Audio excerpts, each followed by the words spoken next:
शान अली खान आपके सामने और हमारे साथ मुदस्सिर आलम साहब हैं जो कि पीआरओ यहाँ पे हैं। और इस वक्त मैं central university of south Bihar में खड़ा हूँ और एडमिशन का समय अभी शुरू होने वाला है सर। तो उसमें जो बच्चे हैं जो हमारे हमारे क्षेत्र के गया और उसके आसपास के क्षेत्र के हैं, तो वो बच्चों को एक इन्फॉर्मेशन वेबसाइट पे तो मिल जाता है, लेकिन वो बच्चे यहाँ तक पहुँच नहीं पाते हैं कि कहीं ना कहीं मुझे जो लगता है वेबसाइट पे वो सही से पढ़ नहीं पाते हैं या उतना नॉलेज नहीं है। तो उसके लिए आप क्या कहना चाहेंगे? हम्म, जैसा कि आपने बता ही दिया, मेरा नाम मोहम्मद मुदस्सिर आलम है। पब्लिक रिलेशन ऑफिसर, जनसंपर्क पदाधिकारी, central university of south Bihar, दक्षिण बिहार केंद्र विश्वविद्यालय है ये। तो अभी जो फिलहाल एडमिशन की प्रक्रिया जो प्रोसेस चल रहा है, उसमें अभी हमने कल से शुरू किया यूनिवर्सिटी ने। यहाँ पे पीजी लेवल की पढ़ाई होती है, यूजी भी होती है और पीएचडी भी होती है। तो पीजी लेवल का फिलहाल अभी एडमिशन की प्रोसेस को शुरू किया गया है। सीयूईटी का एग्ज़ाम हुआ था मार्च में, ऑल इंडिया में एग्ज़ाम हुआ उसका। और अब यूनिवर्सिटी ने जिन बच्चों ने एग्ज़ाम दिया है उसका रिज़ल्ट भी डिक्लेयर हो गया पिछले हफ्ते, एनटीए ने किया डिक्लेयर। तो जो बच्चे जिन्होंने सीयूईटी दिया है पीजी के लिए, पोस्ट ग्रेजुएशन के लिए, अभी पोस्ट ग्रेजुएशन की मैं बात कर रहा हूँ, तो यूनिवर्सिटी ने 28 पीजी प्रोग्राम्स है यहाँ पे, 28 उसमें एडमिशन के लिए काउंसलिंग प्रोसेस शुरू की है। तो यहाँ काउंसलिंग क्या होता है कि काउंसलिंग में आपको रजिस्ट्रेशन करना पड़ता है। तो एक बार आप रजिस्ट्रेशन करते हैं काउंसलिंग के लिए, तो काउंसलिंग के बाद फिर जब आप जो भी इसका प्रोसेस है उस प्रोसेस को पूरा करेंगे तो आगे जो भी एडमिशन का प्रोसेस है उसके लिए आप एलिजिबल हो जाएंगे। उसके लिए आपको रजिस्ट्रेशन करना पड़ता है। तो रजिस्ट्रेशन के लिए पोर्टल ओपन हो चुका है। Central university of south Bihar का पोर्टल है CSB समर्थ पोर्टल, जो कि आप central university of south Bihar की वेबसाइट विजिट करेंगे तो आपको वो लिंक मिल जाएगी। तो जो लोग भी CET दिए हैं, और उसके साथ एक कंडीशन है कि जो 28 प्रोग्राम्स हैं उनके लिए अलग अलग कोर्सेज हैं कि पेपर कोड है। अगर आपने उन पेपर कोड का एग्ज़ाम दिया है तो आप central university of south Bihar के लिए एलिजिबल होंगे। अगर आपने उस पेपर कोड का एग्ज़ाम नहीं दिया तो आप एलिजिबल नहीं होंगे। पेपर कोड की डिटेल्स यूनिवर्सिटी की वेबसाइट पे एनेक्चर 5 अपलोडेड है, उसको देख लीजिए। अगर आपने उस पेपर कोड का एग्ज़ाम दिया है, आपको एडमिशन लेना है, तो आप 2 जून तक समर्थ पर जाकर रजिस्ट्रेशन करिए। आप जिस भी कैटेगरी से हैं, कैटेगरी वाइज फी वहाँ पे नॉन रिफंडेबल रजिस्ट्रेशन की वहाँ दी हुई है। अगर आप जनरल कैटेगरी से, OBC या IW से हैं तो आपको 500 रुपये रजिस्ट्रेशन फ़ी देना होगा।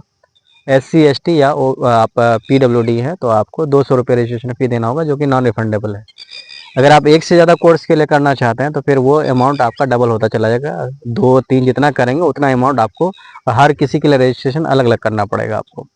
तो 2 जून के बाद ये रजिस्ट्रेशन प्रोसेस कंप्लीट हो गई। 28 कोर्सेज, जिसमें कि physics, chemistry, life science, environmental science, bio informatics, geography, geology, mathematics भी है इसमें, और कंप्यूटर साइंस भी है, मास कम्युनिकेशन भी है, सोशल वर्क है, कॉमर्स है, इस तरह के कोर्सेज हैं, हिस्ट्री, पॉलिटिकल साइंस।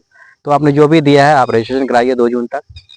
और फिर यूनिवर्सिटी पहला कट ऑफ निकालेगी 11 जून को। तो जब वो कट ऑफ आएगा तो उस कट ऑफ के बराबर या ज़्यादा आपके अगर मार्क्स हैं और आपको एडमिशन फर्दर लेना है तो आपको एडमिशन फ़ीस सबमिट करनी होगी।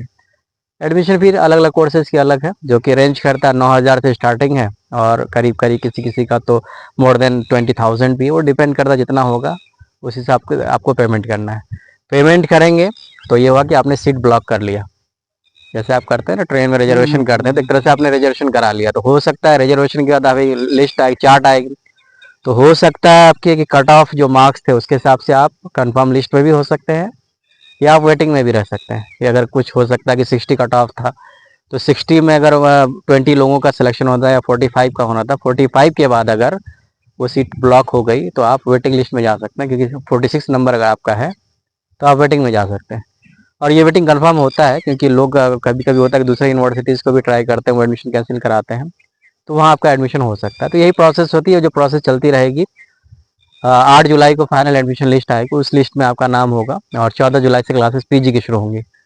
यूजी के एग्ज़ाम जो है, ये मैंने पीजी की बात की, यूजी के एग्ज़ाम्स अभी चल रहे हैं, ऑनलाइन टेस्ट हो रहा है ऑल अक्रॉस इंडिया, इंडिया से बाहर भी। तो इसका भी प्रोसेस ऐसा ही होगा, जो मोस्ट प्रोबेबली अभी तो एग्ज़ाम ही चल रहा है, मई का महीना है, जून तक एग्ज़ाम चलेंगे। तो जून के आप समझ सकते हैं 2nd या 3rd वीक तक रिजल्ट आएगा, तो उसके बाद जून में ये process UG courses under graduate के लिए स्टार्ट होंगे। तो ये 2 कोर्सेज हो गए। बाकी पीएचडी के लिए अलग से नोटिफिकेशन आती है, जो फिलहाल अभी नहीं आने वाली है। तो यही प्रोसेस होता है यहाँ पे एडमिशन लेने का। हॉस्टल की फैसिलिटी है, सारे लोगों को तो हॉस्टल नहीं मिलता है, लेकिन मिल जाता है हॉस्टल। गया के लोगों को नहीं मिलता, जो गया शहर से हैं। मेस की फैसिलिटी है, बाकी डिपार्टमेंट अच्छे हैं, पढ़ाई अच्छी होती है, तो पढ़ना चाहिए। तो ये तो करेंट सिचुएशन की हम लोगों ने बात कर ली, जो कि बहुत ज़रूरी था वीडियो के शुरू में ही बताना आप लोगों के लिए। एक बहुत इम्पोर्टेंट मैसेज था, इन्फॉर्मेशन था। अब थोड़ा बात करेंगे सर कि आज से 10-12 साल पहले आपने यहाँ पे ज्वाइनिंग की थी, कुछ इंफ्रास्ट्रक्चर और फैकल्टीज वगैरह पहले कब थे और आज तक कितने सुधार आप देख पाए, और अभी रिसेंटली 2 इयर्स में कितना सुधार देख पाए, उसके बारे में थोड़ा सा बताना चाहेंगे। देखिए, मैं तो यूँ कहिए कि मैं इस यूनिवर्सिटी का फाउंडर पब्लिक रिलेशन ऑफिसर, पहला पीआरओ मैं ही हूँ। मैं 2014 में ज्वाइन किया था, 12 साल मुझे हो चुके हैं। तो इस यूनिवर्सिटी को मैंने ग्रो अप होते हुए देखा है, इसने डेवलप किया है, काफ़ी अचीवमेंट इसके हैं और काफ़ी अचीव किया है इसने यूनिवर्सिटी ने पिछले 12 साल से। तो मैं हूँ, उससे पहले से इसका जो इसकी हिस्ट्री है 2009 से शुरू होती है। 2009 में यूनिवर्सिटी स्टैब्लिश हुई, पटना से रेंटेड कैंपस से शुरू हुआ। ये कैंपस जो आप देख रहे हैं, ये कैंपस 2017 से यहाँ पे इस तरह की बिल्डिंग्स जो खड़ी हुई हैं, क्योंकि ये ज़मीन ही मिली थी 2014 में, ठीक है। काम शुरू हुआ 2017-18 से लोग आना शुरू हुए। अब ये हरा भरा कैंपस जो दिख रहा है, आप थोड़ा सा दिखा सकते हैं, तो ये पिछले 6-7 साल की मेहनत है। तो सिर्फ कैंपस ही हरा भरा नहीं हुआ है, यहाँ की जो पढ़ाई है, यहाँ का करिकुलम है, और यहाँ जो लोग पढ़ रहे हैं तरह की अलग अलग कोर्सेज में, एक तो है कि फैकल्टी काफ़ी अच्छी है, टीचर्स काफ़ी अच्छे हैं, बच्चे भी काफ़ी कॉम्पिटिटिव बच्चे हैं, और अलग अलग इंडिया के 22 स्टेट से रिप्रेजेंटेशन है बच्चों का। सिर्फ ये नहीं कि सिर्फ बिहार के और आसपास के, सुनने में आता है बाहर से भी बच्चे, बाहर से होंगे 22 स्टेट से बच्चे अभी करेंटली यहाँ पढ़ते हैं। तो एकेडमिकली काफ़ी अच्छा ग्रो कर रहा है। और पिछले 2 साल में जो आपने बात की, इसमें कई बड़े अचीवमेंट रहे कि यूनिवर्सिटी को नैक से A++ ग्रेड मिला, जो कि इंडिया में बहुत कम ही यूनिवर्सिटीज़ को मिला हुआ। सेंट्रल यूनिवर्सिटीज़ को एक अच्छा ग्रेड होता है, 3.58 का स्कोर है।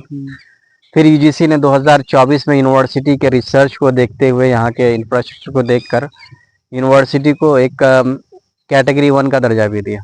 तो कैटेगरी 1 का दर्जा मिलने से थोड़ा सा ऑटोनॉमी बढ़ जाती है। अगर आप चाहें, यूनिवर्सिटी चाहे तो यहाँ से और कैंपसेस भी खोल सकती है, कुछ डिस्टेंस मोड में कोर्सेज स्टार्ट कर सकती हैं, रिसर्च के लिए ग्रांट ज़्यादा मिलते हैं। अभी यूनिवर्सिटी को एक DST पर्स ग्रांट मिला है, जो कि 7 करोड़ से ज़्यादा का ग्रांट है रिसर्च करने के लिए। तो आप देख सकते हैं कि गया जैसी जगह में ऐसी यूनिवर्सिटी है जहाँ पे वर्ल्ड लेवल का रिसर्च हो रहा है। बच्चे यहाँ से पढ़ के प्लेसमेंट भी होता है बच्चों का। अजीम प्रेमजी फाउंडेशन आपने नाम सुना होगा। वहाँ पे 29 बच्चों का अभी इस एकेडमिक सेशन में सिलेक्शन हुआ है, प्लेस हुए हैं वो लोग, और अगस्त में वो ज्वाइन करेंगे 5 लाख के इनिशियल पैकेज में, जो इंडिया में सबसे ज़्यादा बच्चों का सिलेक्शन यहीं से हुआ है। तो ये सारे अचीवमेंट्स है, यूनिवर्सिटी ग्रो कर रही है। बाहर से भी बच्चे आते हैं दूसरी कंट्रीज से? बिल्कुल, बाहर से ही बच्चे हैं, रिसर्च में आए हुए हैं, क्योंकि एक्सचेंज प्रोग्राम होता है यहाँ पे, स्टूडेंट एक्सचेंज प्रोग्राम होता है, जो कि भारत सरकार की एक योजना है, जैसे कि दूसरे देशों से आप बच्चों को यहाँ लाते हैं, यहाँ से लाते हैं। उस योजना के तहत, उस प्रोजेक्ट के तहत ही बच्चे आए हैं यहाँ पे, रिसर्च करते हैं। तो यूनिवर्सिटी अच्छी जा रही है। तो मुझे लगता है कि डाउन द लाइन आने वाले 5-10 साल में यूनिवर्सिटी और ग्रो करेगी और इसमें और ज़्यादा अचीवमेंट होगी। अभी फिलहाल इतने अचीवमेंट है इतने कम दिनों में, तो आगे तो बहुत कुछ अचीव करना है। बस ज़रूरी है कि जो लोग हैं, आसपास के लोग हैं, बिहार के जहाँ के भी हों, आसपास के लोग जो भी हैं, फ़ायदा उठाएं इसका। आपके लिए यूनिवर्सिटी है, यूनिवर्सिटी इतना कुछ कर रही है, तरह तरह के बच्चे आए हुए हैं, फैकल्टी मेम्बर्स है अलग अलग जगहों से, फ़ायदा उठाना चाहिए। और क्या चेंजिंग क्या देख पाते हैं, जो पहले आज से 5 साल पहले की बात करें और आज बच्चों के अंदर खास तौर से जागरूकता है, या अभी और जरूरत है अवेयरनेस की बच्चों के अंदर? देखिए, लाइफ जो है ऑलवेज मूव ऑन प्रोसेस होता है, कभी एंडिंग प्रोसेस होता नहीं, हमेशा इम्प्रूवमेंट के स्कोप होते हैं। जो हमने बताया कि 12 साल से मैं हूँ, उस वक्त में जो था, उस वक्त छोटी सी जगह पे यूनिवर्सिटी चलती थी, आज यूनिवर्सिटी इतनी बड़ी हो गई है। तो 12 साल में आपने देखा कि यहाँ से यहाँ तक पहुँचे हैं, और बहुत स्कोप है इम्प्रूवमेंट का। ठीक है, इम्प्रूवमेंट के बहुत स्कोप रहते हैं, एरियाज होते हैं। बस कोई भी यूनिवर्सिटी सक्सेसफुल तब हो सकती है जब उसमें एक्टिव इन्वॉल्वमेंट हो। यूनिवर्सिटी के सारे लोग तैयार हैं, जो पेरेंट्स होते हैं, जो स्टूडेंट्स होते हैं, और वो स्टूडेंट जो यहाँ से पढ़ते हैं, उनकी भी जिम्मेदारी होती है कि यूनिवर्सिटी की अच्छाइयों, यूनिवर्सिटी के बारे में वो दूसरे लोगों को बताएं। साथ ही साथ जो गया के लोग हैं, जो जानते तो हैं, जो लोग नहीं जानते, अखबारों से या किसी माध्यम से अगर यूनिवर्सिटी के बारे में जानते हैं, तो कम से कम आप पता कीजिए कि यहाँ कैसे एडमिशन होता है। आपको कोई ज़रूरत नहीं है कि अपने बच्चों को आप कहीं बाहर दूर की जगहों पे भेजें, क्योंकि बाहर आप जब बच्चों को भेजते हैं तो कई तरह की प्रॉब्लम्स होती हैं। एक तो आप कंसर्न रहते हैं उनके रहने के लिए, खाने के लिए, उनकी सेफ्टी के लिए। लेकिन अगर आप इस इलाके से हैं, आपका बच्चा यहीं वर्ल्ड क्लास यूनिवर्सिटी में पढ़ रहा है, तो आपको तो इन सब चीज़ों से काफ़ी टेंशन दूर हो जाएगी आपकी, और साथ ही साथ पैसे भी आपके बचेंगे। लेकिन फील तो पेरेंट्स को रहता है कि मेरे बच्चे बाहर है तो अच्छा, दूसरे को वो बोलने में रहेगा ना कोटा पढ़ रहा है या दिल्ली पढ़ रहा है, ऐसे वो गया में ही पढ़ रहा है। वही बात तो होती है मतलब ना। एक इसको निकाल ही नहीं सकते वो हैं। तो ह्यूमन नेचर होता है ना, कि कहते हैं कि घर की मुर्गी दाल दाल बराबर है, ये बराबर जो बिल्कुल। कहावत है, तो इस कहावत पे इस तरह की चीज़ें फिट बैठती हैं। लेकिन उससे आगे बढ़ना है हमें, अवेयरनेस करना, क्योंकि कभी भी हिम्मत नहीं हारनी चाहिए, उम्मीद नहीं हारनी चाहिए, क्योंकि आज जो भी देख रहे हैं आप, 10 साल पहले ये नहीं था। अभी हाल फिलहाल के दिनों में मैंने देखा है, ऑब्जर्व भी किया है, 1 साल के अंदर काफी लोग यहाँ पे आए हैं और सबसे बड़ा जो नाम है द्रौपदी मुर्मू जी, जो प्रेसिडेंट हुँ। ऑफ इंडिया, वो भी आए हैं। हाँ, बिल्कुल आए, क्योंकि यूनिवर्सिटी का जो जैसे बोलते हैं कि इंडिया के फर्स्ट सिटीज़न है वो, हाँ, हाँ। प्रेसिडेंट ऑफ इंडिया महामहिम। तो यूनिवर्सिटी की विजिटर जो होती हैं, को जो भी सेंट्रल यूनिवर्सिटीज़ होते हैं, उनकी विजिटर जो होते हैं प्रेसिडेंट ऑफ इंडिया ही होते हैं। तो उस कैपेसिटी में वो आई थी कन्वोकेशन, और यूनिवर्सिटी का सबसे बड़ा सेलिब्रेशन जिसको बोलते हैं यूनिवर्सिटी का, होली, दिवाली या ईद का है, तो वो कन्वोकेशन ही होता है, क्योंकि इसमें डिग्रियाँ मिलती हैं स्टूडेंट्स को। तो उस फंक्शन में वो आई थी 2023 में, और काफ़ी अच्छा रहा था। और यूनिवर्सिटी के इतिहास में, हिस्ट्री में पहली बार किसी कोई विजिटर आए थे जिन्होंने कन्वोकेशन सेरेमनी में पार्टिसिपेट किया, बच्चों को मेडल्स दिए, डिग्रीज बांटी और कन्वोकेशन एड्रेस दिया। तो कि वो हिस्टोरिक डेट था 20 अक्टूबर 2023 का। अच्छा। तो जैसा कि आप देख रहे हैं, तो इस वक्त मैं central university of south Bihar में के कैंपस में हूँ, कैंपस के अंदर हूँ, और हमारे साथ सर ने काफ़ी अच्छी बातें साझा की हैं, और यहाँ का जो हिस्ट्री था और जो कि अभी जो चल रहा है किस तरह से, और फ्यूचर प्लानिंग क्या है यहाँ की बच्चों के साथ बता दिया कि बच्चों का एडमिशन कैसे प्रोसीजर क्या है। तो काफ़ी कुछ है अभी भी जो कि आप लोगों के साथ साझा करते रहेंगे। तब तक के लिए शुक्रिया।